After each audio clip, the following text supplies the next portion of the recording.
जय श्री राधा कृष्ण। क्या आप जानते हैं मौनी अमावस्या सिर्फ स्नान दान का दिन नहीं है, ये वो दिन है जब भगवान विष्णु जल्दी प्रसन्न होते हैं और पितरों की कृपा बहुत आसानी से मिल जाती है। भक्तों, मौनी अमावस्या बहुत महान और फलदायी अमावस्या मानी जाती है और इसे साल की सबसे बड़ी अमावस्या भी कहा जाता है। अपनी पिछली वीडियो में मैंने आपको मौनी अमावस्या का महत्व, पूजा विधि, शुभ समय और नियम सब कुछ बता दिए थे और आज इस वीडियो में मैं आपको सुनाने वाली हूँ मौनी अमावस्या की दो बहुत ही सुंदर और चमत्कारी पौराणिक कथाएं। कहा जाता है मौनी अमावस्या वाले दिन पूजा के बाद अगर ये कथाएं प्रेम भाव से सुनी जाए और फिर अपनी क्षमता के अनुसार दान किया जाए तो भगवान विष्णु अति प्रसन्न होकर भक्त के मन की हर इच्छा पूरी कर देते हैं। तो प्लीज कहानी को पूरे ध्यान से सुनिएगा। पूजा करते हुए हाथ में फूल, तिल, जल लेकर दक्षिणा के साथ जरूर सुनिएगा, क्योंकि कथा सिर्फ सुनाई नहीं जाती, कथा जी जाती है। और वीडियो शुरू करने से पहले एक छोटी सी रिक्वेस्ट, अगर आप चैनल पर नए हो तो जल्दी से चैनल सब्सक्राइब कर लीजिए और आने वाले व्रत त्योहारों का रिमाइंडर अपने फोन पर पाने के लिए व्रत लिखकर 9821025751 पर मैसेज कीजिए। वीडियो अच्छा लगे तो शेयर करना भूलना नहीं, क्योंकि धर्म की बात जितनों तक पहुंचाओगे पुण्य उतना ही बढ़ेगा। अब एक जयकारे के साथ चर्चा शुरू करते हैं। और माघ मास के ठाकुर की जय, लक्ष्मी नारायण भगवान की जय, पितृदेव की जय। अब तो मौनी अमावस्या माघ मास की अमावस्या होती है, साल की बड़ी अमावस्या है। इस दिन विष्णु जी की पूजा, तर्पण, दीपदान, पीपल के परिक्रमा और पूजा का विशेष महत्व होता है। पर रविवार में हम पीपल की पूजा नहीं करेंगे। और कहा जाता है अगर इस दिन ये पौराणिक कथा सुनी जाए तो मन में श्रद्धा जागती है, श्रद्धा से ही तो रास्ते खुलते हैं, वरना बंद दरवाजों पर सिर्फ दस्तक ही रहती है। तो चलिए पहली पौराणिक कथा सुनते हैं। भक्तों, बहुत समय पहले की बात है, कांचीपुर नगरी में एक ब्राह्मण रहते थे। उनका नाम था देवस्वामी। देवस्वामी की पत्नी थी धनवंती और उनकी एक बेटी थी गुणवंती। इसके अलावा उनके 7 पुत्र भी थे।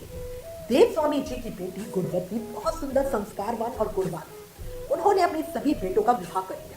अब बस बेटी का विवाह बाकी था। उन्होंने अपने बड़े बेटे को कहा, बेटा अब अपनी बहन के लिए कोई योग्य वर ढूंढो। एक दिन देवस्वामी के घर एक साधु महाराज आए। गुणवंती ने बहुत प्रेम से उनकी सेवा भी की। साधु महाराज उसकी सेवा से बहुत प्रसन्न हुए और बोले, बेटी तो दीर्घायु हो। लेकिन फिर साधु महाराज ने एक बात कही जो सुनकर देवस्वामी का चेहरा उतर गया।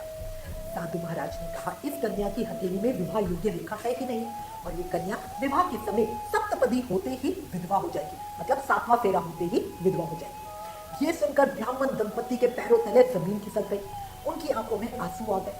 कुछ शब्द ऐसे भी होते हैं जो खुशियों की सांस रोक देते हैं। देवस्वामी ने हाथ जोड़कर कहा, महाराज कोई उपाय बताइए। साधु महाराज थोड़ी देर ध्यान में गए, फिर बोले, इस दोष का निवारण केवल सिंघल द्वीप में रहने वाली सोमा नाम की धोबी से होगा। उन्होंने बताया कि सोमा अपने बेटे और बहू के साथ रहती है, बहुत संस्कारी है, पतिपरायण है और उसका तप इतना महान है कि उसकी पूजा से ये दोष कट सकता है। लेकिन बेटे के भविष्य के लिए देवस्वामी ने हार नहीं मानी। उन्होंने अपने सबसे छोटे बेटी के साथ गुणवंती को भेज दिया, सोमा को घर स्वयं भरवाने के लिए। अब दोनों चल गए। दोनों भाई बहन समुद्र तट पर पहुंचे, लेकिन समुद्र पार कैसे किया जाए कोई उपाय ही नहीं सूझा। थक हार कर दोनों भूखे प्यासे एक वट वृक्ष की छाया में बैठ गए। उसी वट वृक्ष पर एक गिद्ध का परिवार रहता था। गिद्धनी के बच्चों ने देखा कि ये दोनों बहुत परेशान हैं। शाम को जब गिद्धनी भोजन लेकर आई तो बच्चों ने उनके बारे में बताया। गिद्धनी को भी दया आ गई। वो नीचे आई और बोली, मैं तुम्हारी इच्छा जान गई।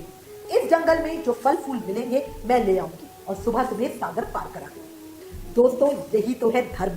दया भी एक तप है। दया का एक छोटा सा भाव किस्मत का सबसे बड़ा इलाज बन जाता है। गिद्धनी ने सच में उन्हें भोजन कराया और सुबह उन्हें सिंघल द्वीप की सीमा के पास छोड़ दिया। अब दोनों भाई बहन सोमा के घर पहुंचे, लेकिन वो सीधे बोले नहीं। उन्होंने एक अलग रास्ता चुना, सेवा का रास्ता। वो रोज सुबह सुबह उठते, सोमा के घर की साफ सफाई करते, झाड़ू लगाते, लीपते पोते और चुपचाप चले जाते।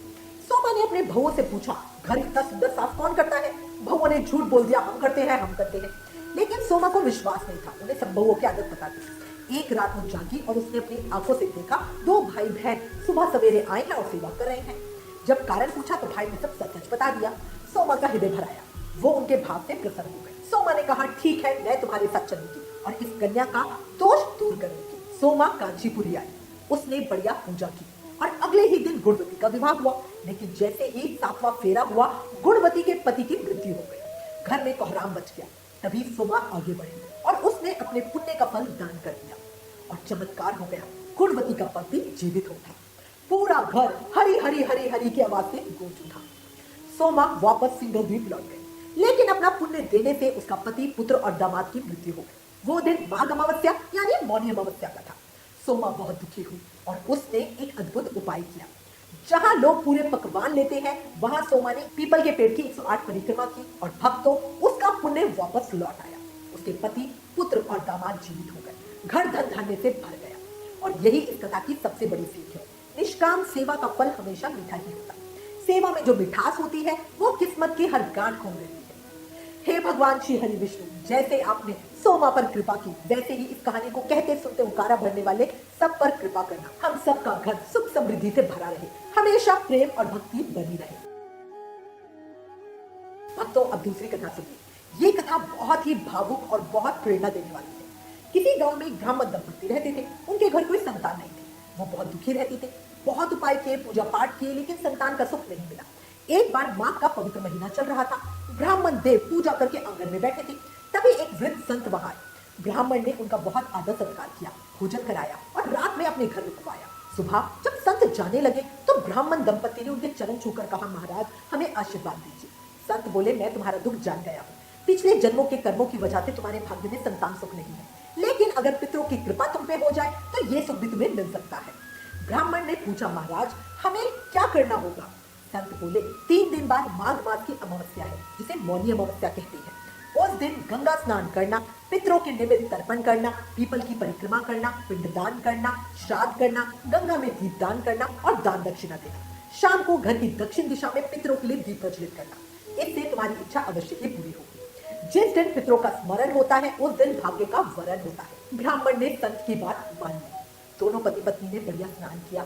मौनी अमावस्या के दिन वो दोनों काशी पहुंच गए, गंगा स्नान किया, गंगा माता से आशीर्वाद लिया और फिर पितरों का तर्पण किया, श्राद्ध किया, दान किया, दीपदान किया। और भक्तों, इस पुण्य के प्रभाव से उनके घर में संतान की प्राप्ति हुई। इस घटना के बाद से माघ अमावस्या का महत्व और अधिक बढ़ गया और ये दिन पितरों की शांति, मोक्ष और आत्मशुद्धि के लिए समर्पित हो गया। हे माघ मास के ठाकुर, हे पितृदेव, इस कहानी को कहते सुनते हुकारा भरते सब पर अपनी कृपा बनाए रखना। सबके घर में प्रेम, सुख, शांति, संपन्नता और खुशहाली देना। बोलो लक्ष्मी नारायण भगवान की जय। मोर मुकुट बंसरी वाले की जय। वृंदावन बिहारी लाल की जय। माघ मास के ठाकुर की जय। इस कथा को शेयर करके सब तक पहुंचाइए, ये भी एक पुण्य है। वीडियो पसंद आए तो लाइक शेयर जरूर करना और हमारे चैनल को सब्सक्राइब करना भूलना नहीं। Please like share and subscribe. Thank you. जय श्री राधा कृष्ण।